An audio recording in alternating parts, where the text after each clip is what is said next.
In terms of just your management leadership style, Bart, there's an ease about you.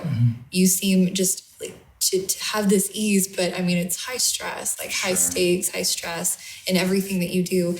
How do you manage your team to make sure they're thriving? You mentioned putting them in the right positions, but what else do you do? Sure. I think, especially in this environment, what's great about, many of the folks that we hire and that work for the Jazz is, they're passionate about what they do. People search out and want to be involved in sports. And so I have to worry less about, are you doing your work? Are you putting in enough hours? That's really not even a part of my checklist or what I'm focusing on. Where I feel the most pressure as a leader is how do I ensure everybody's finding good balance, and how do I ensure there is a positive culture that provides opportunities, one, for a break, but also for an opportunity to take a step back and do some things that you enjoy, because we all do things in the office that we may not enjoy as much, and there's things that we really love to do. And so, for me, in trying to help and support my team, it's really that. It's trying to, I probably don't do a good enough job with it, but I'm always trying to talk to them and find out where they need help and what I can do to help with that. Because sometimes the list stacks up for them and they need a break. They need a break. I felt that this year as we got into the second round of the playoffs, and I'm thinking, boy, if we go another round, I don't know how I can keep everybody engaged and going, because it's such a fast pace from one game to the next. But I think the more that I focus on the individuals and how they're finding balance in their work life, and giving them opportunities to do the things that they enjoy in addition to the things that might be a little bit more difficult.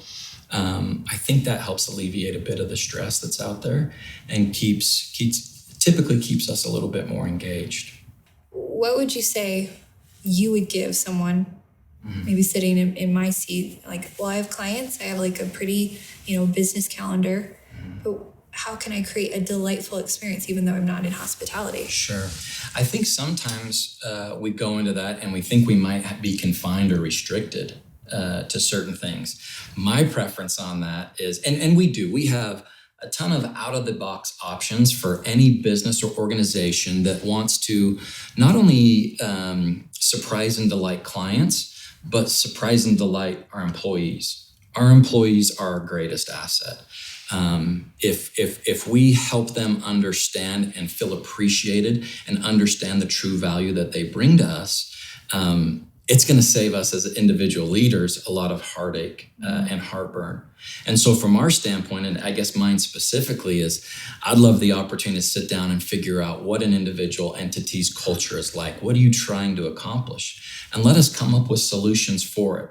That's always been my mantra. I love to think that I come to work with a fire extinguisher on my back and ready to solve problems, put out fires, whatever it is. But you've got to have the conversation about what do we really need to solve for. Sometimes, and again, I've been guilty of this at times where I just come in and say, this is a great one, do it. This is a great one, do it. This is great, do it. And realistically, it's not solving anybody's problem. It's just solving a need that I have on that. And so that would be my recommendation to anyone that's looking, and I would even lean more on the employee side of, if we want to show our employees that they're appreciated. And let's be honest, it is a competitive environment out there. There are a lot of great organizations that are focused on culture, that are focused on employee benefits, that understand the value of retaining good employees. We need to be just as focused on that, regardless of where we're at. But there's always a solution for it. I have yet to meet a problem in any facet of business where we haven't been able to solve a problem. It might have always not been the greatest solution, but we were able to solve to it at some degree or another. Right, and just not assuming. I think that's what you can't assume. Don't assume that you know what they're asking for. Have that crucial conversation and then deliver on that. Definitely. And then maybe that emotional intelligence of like, I know that we had one example with a client recently where our campaign manager, the client said something in passing that would be valuable to them. And it was as simple as being verified on Instagram. Yeah. That they had been trying through whatever channels they had to be verified. And they had a pretty large following on Instagram. Sure. And a person on the team picked up on that, didn't even tell the campaign manager that they were doing it, and went all these different routes, got them verified. Yeah.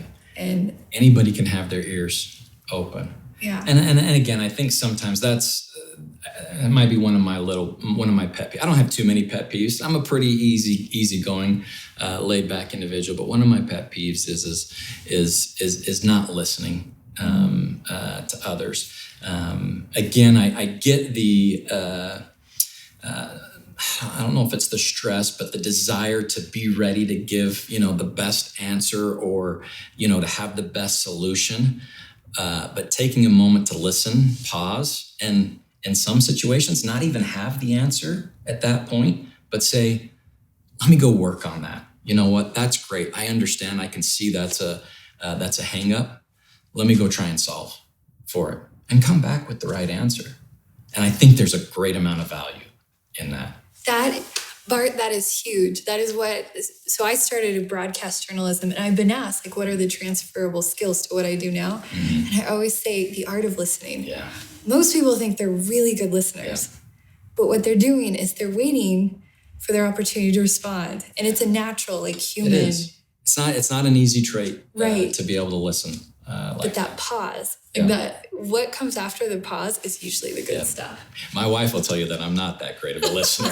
There's some others that might say I do all right. It's a working craft. We're all working on it. It's a work in progress. But acknowledging that most people just want the opportunity to be listened to. That's super validating. Very true. You don't even have to agree with them. Exactly. But you can learn something from it. Yeah. And oftentimes you start to see the trends from it too, because I do that. I can get defensive when I hear something, and I'm like, that's not true. I didn't do that, or they didn't do that. And then you hear it the second and third time. I'm like, you know what? Okay. Where there's smoke, there's fire. Right? Yeah, the first one. Nuh-uh. Yep. Oh, okay, maybe. Yeah. I can work on that. There's usually some truth to it.